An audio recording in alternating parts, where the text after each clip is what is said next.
Assalamualaikum warahmatullahi wabarakatuh. Sahabat yang dirahmati Allah Ta'ala, dalam program UFS Menjawab ini ada pertanyaan yang terkait dengan demo buruh ini. Nah, ini ada yang bertanya, Pak Ustadz, dalam kapitalisme itu kita dipertentangkan dengan teori Marxisme. Nah, Marxisme ini katanya berbasis pertentangan antar kelas yang tujuannya adalah ingin menciptakan keadilan dan pemerataan sosial. Apakah ini sesuai dengan ajaran Islam? Nah, ya, jadi ada yang mempertanyakan begini, apakah Islam itu sesuai dengan sosialisme Marxisme atau dibalik? Apakah sosialisme Marxisme itu sesuai dengan Islam? Nah, bismillah wassalatu wassalamu ala Rasulillah wa ala alihi washabbihi wa mawalah, la haula wala quwata illa billah. Untuk menjawab bagaimana pandangan Islam menyikapi tentang teori sosialisme Marxisme, itu ada kaidah al-hukmu ala syai'i far'un an tasawwuri. Menghukumi sesuatu kita harus terlebih dahulu mengetahui gambaran yang benar tentang apa yang ingin dihukumi. Siapa itu Karl Marx, apa itu Marxisme, ini penting. Nah, di sini kalau saya baca, Karl Marx ini adalah seorang filosof abad modern, lahir tahun 1818 di kota Trier, Prusia, sekarang ini Jerman. Ya, Marxisme itu apa? Ya, Marxisme ini adalah sebuah paham yang didasarkan pada pandangan-pandangan Karl Marx. Karl Marx sendiri adalah seorang ateis, ya, yang tidak percaya akan adanya Tuhan, Allah Subhanahu wa taala. Jadi Marxisme itu adalah aliran pemikiran yang mendasarkan pada pemikiran-pemikiran si Karl Marx ini. Tulisan yang terkenal adalah analisis sejarah menyangkut pertentangan kelas. Ya. Nah, di dalam teori Marxisme ini, teori kelas mengatakan apa? Peran individu dalam proses produksi menentukan posisinya dalam hierarki kelas. Ya. Kemudian kesadaran politik dan ideologi ditentukan oleh posisi kelas. Ya.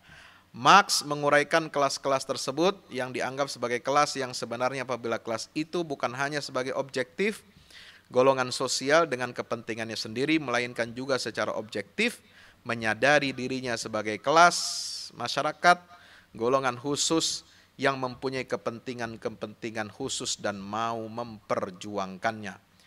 Marx tidak ingin pemerintahan berada di tangan birokrasi yang posisinya lebih tinggi dari masyarakat. Ya, dia mengatakan kesenjangan antar kelas semakin besar, maka dengan sendirinya dia akan memunculkan kesadaran subjektif. Nah, maka itu untuk upaya menghapus kemiskinan, ini dalam teori Marx ya, atau Marxisme, adalah bagaimana menyadarkan orang-orang miskin untuk tidak menyatakan bahwa kemiskinan itu adalah ya sebagai kenyataan, fakta, yaitu dengan apa? Menghancurkan kelas-kelas borjuis, merampas harta mereka dan membatasi kepemilikan harta dari manapun sumber penghasilannya. Nah, ini. Jadi itu gambaran tentang Marxisme. Bagaimana Islam memandang? Sahabat yang dirahmati Allah Ta'ala, keadilan sosial, meskipun ini yang menjadi cita-cita tujuan Karl Marx atau sosialisme Marxisme, ini tidak sama dengan keadilan sosial dalam Islam. Ya, keadilan sosial dalam Islam ini ada menjadi buku yang ditulis oleh Profesor Dr. Buya Hamka. Subhanallah, ini buku yang bagus sekali, harus dimiliki. Ya, keadilan sosial dalam Islam, daftar isinya itu ada tentang bentuk pemerintahan Islam, siasat kehakiman, pengadilan, siasat harta, zakat, baitul mal, peraturan harta dalam Islam, sikap Islam terhadap minoritas, dan aliran sejarah, spirit of Islam. Saya tidak ingin mengulasnya panjang lebar, saya ingin katakan begini. Keadilan sosial dalam ajaran Islam itu harus berlandaskan ya berdasarkan prinsip tauhid. Jadi kalau kita ingin menciptakan masyarakat sosial yang berkeadilan, ya, keadilan sosial itu merata bagi rakyat, ini adalah perintah Allah. Ajaran Islam itu berlandaskan kepada tauhid. Ya, sejak awal Allah turunkan wahyu kepada Nabi Muhammad SAW di periode Makkah itu perhatiannya adalah, fokusnya adalah menolong fakir miskin, ya, menolong anak-anak yatim, ya, menolong orang-orang yang tertindas. Maka ya, sahabat-sahabat yang pertama kali masuk Islam ini kan banyak ditindas. Ya, penindasan ini kepada orang-orang beriman, ya. Bahkan orang kaya yang tadinya kaya ketika masuk Islam dia juga ditindas. Maka subhanallah, kita lihat ayat Al-Quran, surat Al-Ma'un. Ara'aital ladzi yukadzibu biddin, fadzalikal ladzi yad'ul yatim, wala yahuddu ala ta'amil miskin. Fawailul lil musallin alladzina hum an salatihim sahun, alladzina hum yura'una wa yamna'unal ma'un. Ya, orang yang menista, ya, membiarkan anak yatim, membiarkan fakir miskin, menelantarkan mereka, menghardik mereka, itu adalah orang yang mendustakan agama.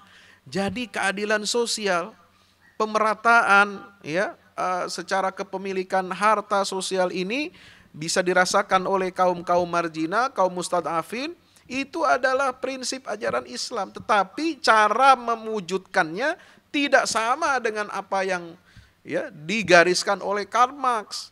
Keadilan sosial dalam Islam itu berlandaskan apa? Tauhid, bahwa kita ini sama-sama sebagai hamba Allah.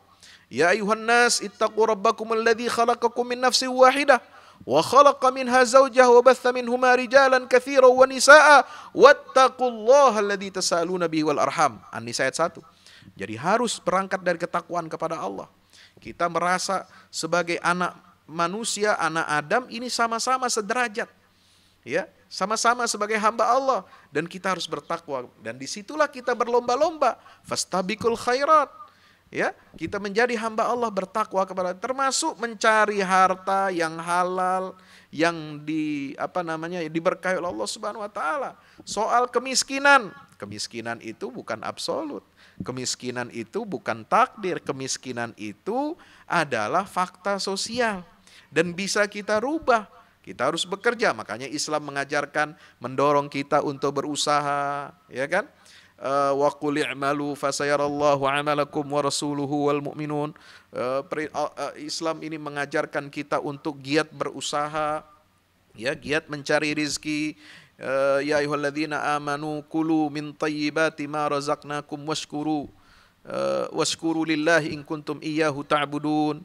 Islam mengajarkan kita untuk menyebar di muka bumi ini, ya, famsu fi manakibiha wa kulu mir rizqi fa idza qudiyatis shalah fantashiru fil ard, ya, bekerja.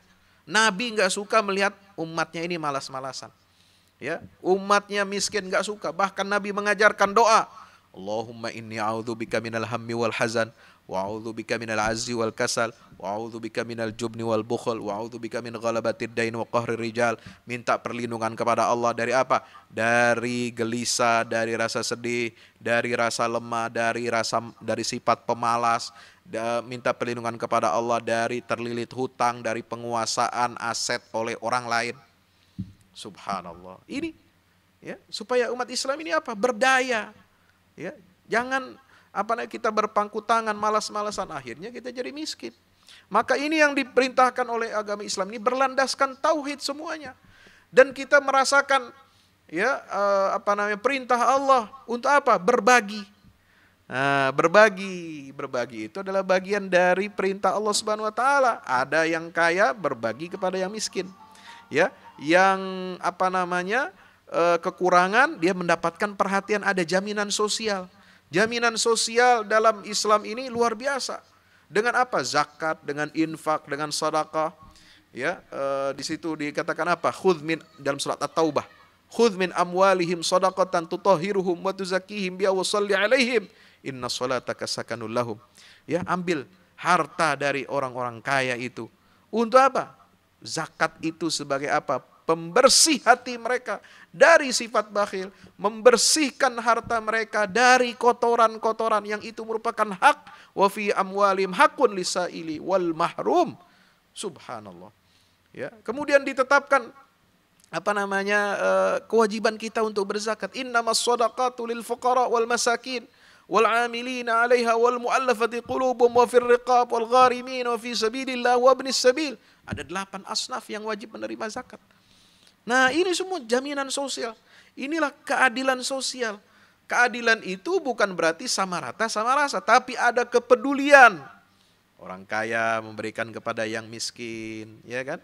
Anak yatim tidak boleh ditelantarkan. Maka ana wa kafilul yatim fil jannati kahataini. Nabi mengatakan, aku dan orang yang menanggung membiayai hidup anak yatim ini seperti 2 jari, ujung telunjuk dan jari tengah. Itu kedudukannya di surga, Masya Allah. Subhanallah. Maka itu Islam ini luar biasa memberikan keadilan sosial. Ya, nggak boleh kata Rasulullah orang malam tidur dalam keadaan kenyang sementara tetangganya kelaparan. Nggak boleh seperti itu. Islam juga mengatur pasar. Ya, nggak boleh menipu, nggak boleh makan harta riba, nggak boleh sewenang-wenang, itu semua diatur. Maka sistem pemerintahan, sistem ekonomi, sistem politik, sistem sosial, sistem keluarga diatur sehingga menciptakan masyarakat yang ideal, yaitu masyarakat yang diridhoi oleh Allah, menjadi baldatun thayyibatun wa rabbun ghafur. Jadi tidak sama Islam dengan sosialisme, tidak sama Islam dengan marxisme, tidak sama Islam dengan kapitalisme.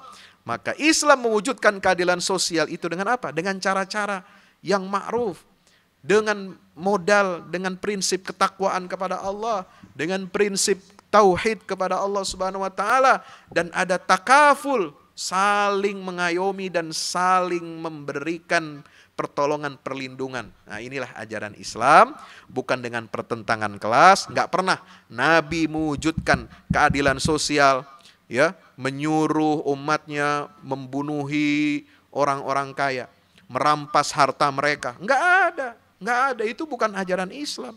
Ya, yang ada adalah Nabi menciptakan apa? Tarahum, ruhama ubainahum, saling menyayangi di antara umat. Yang kaya menyayangi yang miskin, yang berkecukupan menyayangi, memberikan kepada orang-orang yang tidak berpunya. Itulah prinsip ajaran Islam, menciptakan keadilan sosial dengan cara yang benar berdasarkan wahyu dari Allah, bukan karangan hasil pikiran manusia. Wallahu a'lam bishawab. Assalamualaikum warahmatullahi wabarakatuh.